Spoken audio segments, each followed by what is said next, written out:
Olá, queridos, Deus abençoe você, Deus abençoe sua casa, sua família, sua vida. Este amigo que vos fala, pastor Sérgio Santos, pastor local da Igreja Batista Missionária Pernambucana, aqui em Tabatinga. Gostaria de convidar você para se inscrever no nosso canal que tem por nome A Luz das Escrituras. Canal A Luz das Escrituras. E eu quero compartilhar com você uma palavra de Deus. Tenho certeza que vai edificar você. Se você ainda não é amigo do canal, se inscreva, ative o sininho de notificações, deixe lá o seu like e faça parte sendo um amigo do canal. Nos acompanhe. E assim sendo, você estará sempre recebendo um novo vídeo. Quando assim nós prepararmos, você estará recebendo uma palavra de Deus, em nome de Jesus. Quero ler com você Eclesiastes capítulo 3, versículo 11. Diz o texto sagrado: Ele fez tudo apropriadamente. Ou melhor, Ele fez tudo apropriado ao seu tempo. Também pôs no coração do homem o desejo da eternidade. Muito bem, eu quero trazer para você uma palavra e, a princípio, fazer uma pergunta para você. Você crê na eternidade? Você acredita que existe vida após a morte? Pois bem, à luz das Escrituras que nós acabamos de ler, capítulo 3 de Eclesiastes, versículo 11, o texto está sendo bem claro, que o Senhor, o Criador, fez tudo de forma apropriada e colocou no coração do homem o desejo, o anseio, o anelo pela eternidade. Quando foi que Deus colocou isso no homem? Quando foi que Deus colocou no ser humano a eternidade? Quando, na verdade, nós somos seres mortais. Quando Deus soprou o homem e o criou do pó da terra, do bara, do nada, Deus sopra nele o fôlego de vida. E esse sopro que Deus dá ao homem chama-se alma vivente. E essa alma vivente, ela é eterna. Ela não morre. Você sabe, todos nós sabemos, que nós somos almas viventes. E dentro de nós, isso desde a antiguidade até os primórdios, as primeiras civilizações, todos eles têm um norte em relação à eternidade. Alguns têm a ideia de que vão viver num lugar cheio de mulheres, né? E essa ideia, ela vem muito do Oriente Médio pelo fato de ser uma região muito machista. Então, muitas religiões, eles adotam a ideia que após a morte vão viver num paraíso, rodeado de mulheres, vivendo seus prazeres melhores do que aqui. Outros acreditam que existe um lugar de purificação. Após a morte vão se purificar dos pecados, ou seja, é um tipo de uma pena de pecado para depois passar por um nível de santidade, de luz maior. Outros acreditam que a alma ela fica vagando nos cantos do globo terrestre. Outros acreditam que nós desaparecemos totalmente quando morremos. E outros acreditam que o corpo para mais nada serve e que só a alma vai surgir na eternidade. Muito bem, existem muitas ideias sobre a eternidade, mas o fato é que a eternidade existe. Se de repente você estava desenganado a respeito da nossa eternidade, então que você saiba agora, à luz dessa palavra, Deus colocou no coração do homem a eternidade. A eternidade existe. Você não é um ser passageiro, não na eternidade. Você e eu somos um ser passageiro aqui. Nós um dia passaremos, mas a eternidade existe para mim e existe para você. Nós somos almas viventes. E a eternidade não é um mito, não. Jesus, ele conferiu essas palavras que eu estou lhe falando aqui agora. Jesus disse no Evangelho segundo escreveu João, aqui estou com a Bíblia na mão. Evangelho segundo escreveu João, capítulo 11, versículo 25. Ele disse, eu sou a ressurreição e a vida. Quem crê em mim, ainda que esteja morto, viverá. Veja que palavra de esperança. Veja que palavra de expectativa. Que palavra de ânimo. Que palavra de entusiasmo Jesus nos dá. Que palavra de esperança Jesus nos dá. Quando a vida aqui acaba, ele está dizendo, quem crê em mim, ainda que morra, ainda que no final dos seus dias não exista mais aqui, mas ele vai existir na eternidade. Quando Jesus ele fala isso, Jesus está falando de duas verdades. E é interessante que o texto do capítulo 11 de João, versículo 25, não para por ali. Ele vai dizer, quem vive e crê em mim, tem a vida eterna. Observe que a vida é eterna. Ele não fala apenas de uma eternidade, de sair desse mundo para um outro mundo eterno, porque o mundo espiritual ele é eterno. Ele não fala apenas de uma eternidade, ele está falando de uma eternidade com ele, vida eterna.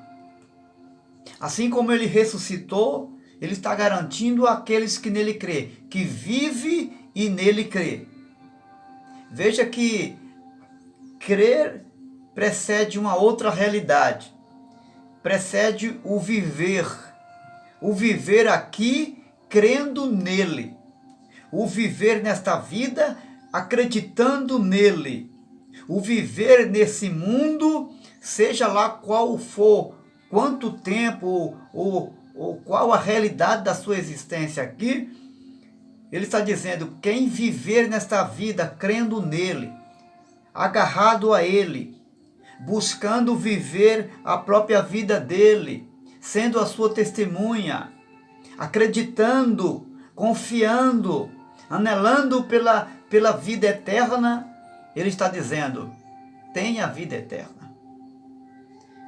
Mas o princípio é viver crendo nele. Você está vivendo crendo em Jesus? Você já vive a vida de Cristo? Porque se você já vive a vida de Cristo, a eternidade com Ele já está assegurada. Todos aqueles que dormiram no Senhor, todos aqueles que ainda vão dormir no Senhor, não morrerão eternamente. A morte não é o final de tudo, é um passaporte para a eternidade. É Jesus que está assegurando isso. É o verbo vivo de Deus que está assegurando isso. É aquele que morreu na cruz por mim e por você que está assegurando essa eternidade. E ele está dizendo, não é o fim. A morte não é uma porta fechada para a eternidade. A morte não é uma muralha para a eternidade. Ou para a própria vida. Não. Ela é um passaporte para a eternidade. Jesus nos assegura falando de duas realidades. Ele fala da vida eterna E ele fala também da morte eterna. Porque quando ele diz que quem crer nele, quem morre, mas crer nele, tem a vida eterna. Veja que ele está falando de uma eternidade.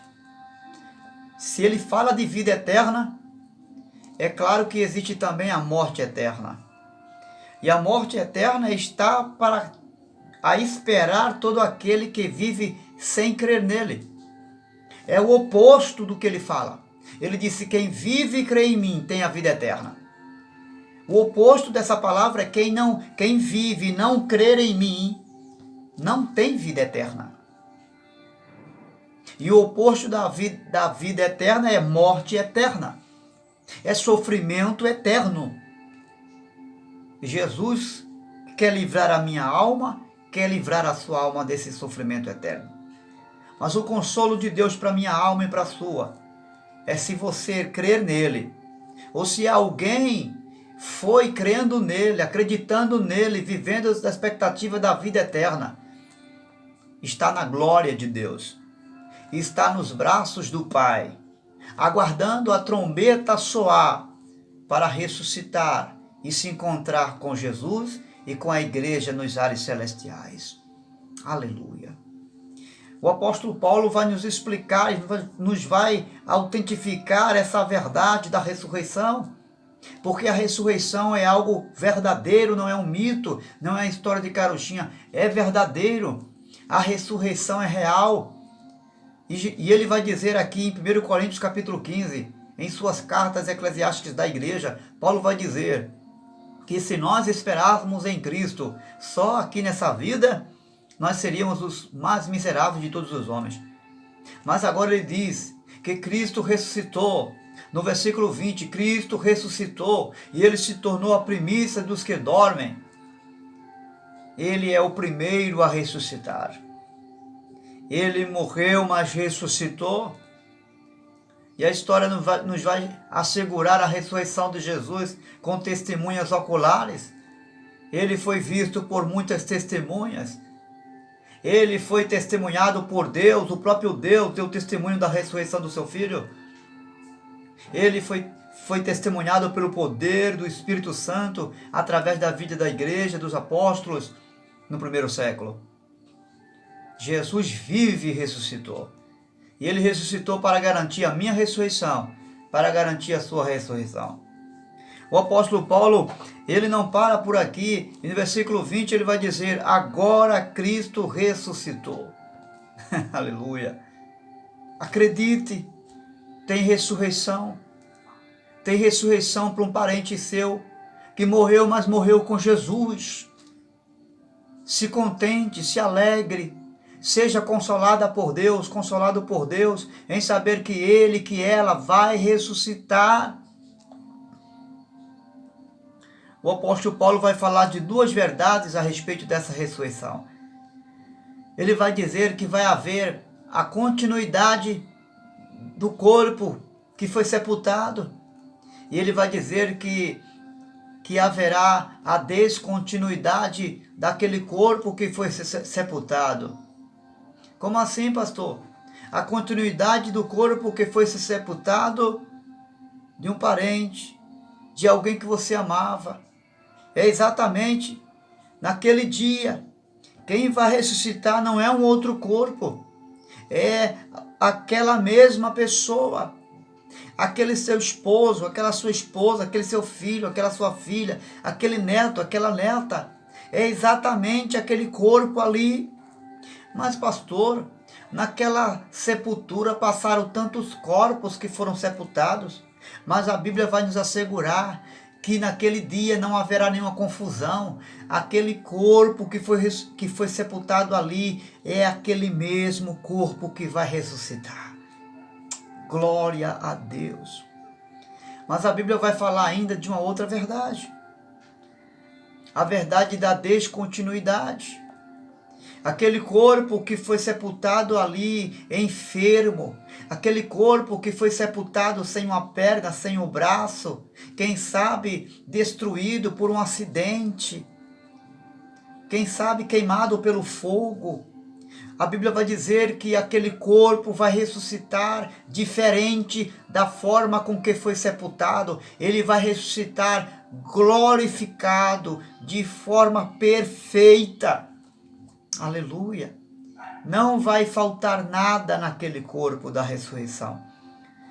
Paulo vai usar uma linguagem figurada para explicar como acontecerá essa ressurreição. E Paulo vai dizer, e ele vai usar a figura de uma semente. Paulo vai usar a figura de uma semente dizendo, olha, o corpo da ressurreição, ele é sepultado como uma semente que se joga na terra para mais tarde nascer. E como é que uma semente nasce se ela primeiro não morre?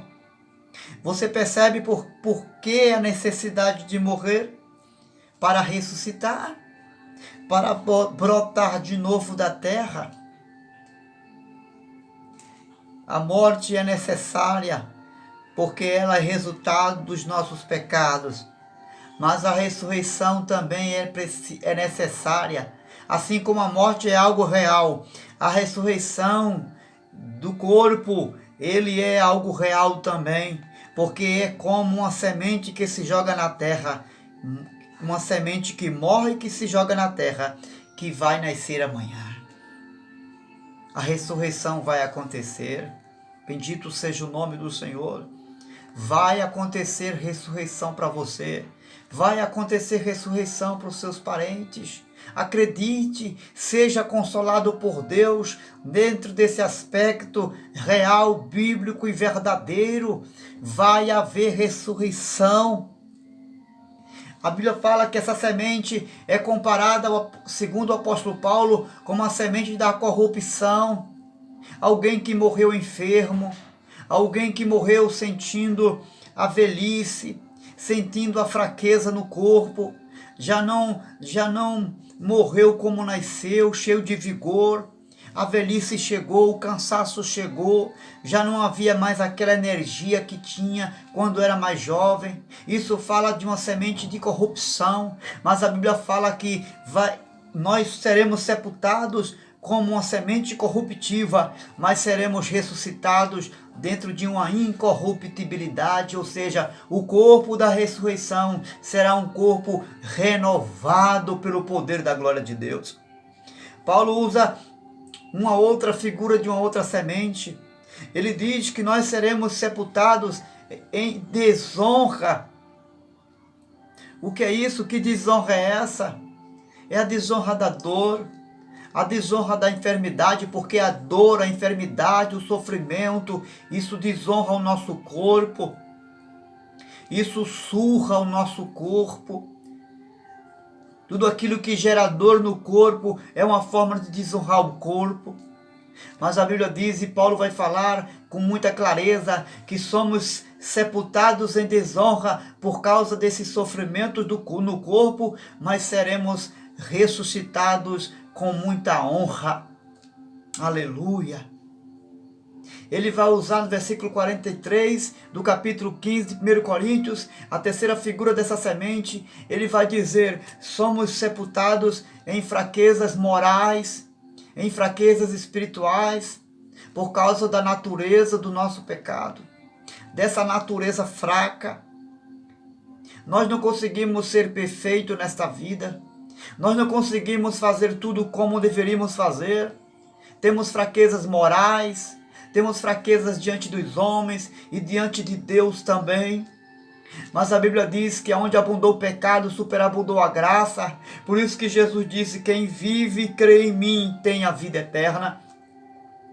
Ou seja, não importa o nível de fraqueza na natureza que houve em você. Se você está em Cristo Jesus e se tornou uma nova criação, há em você a esperança de que você vai ressuscitar, mas não em desonra, não em fraqueza. Você não vai ressuscitar mais em fraquezas morais e nem espirituais, mas você vai ressuscitar no corpo glorificado.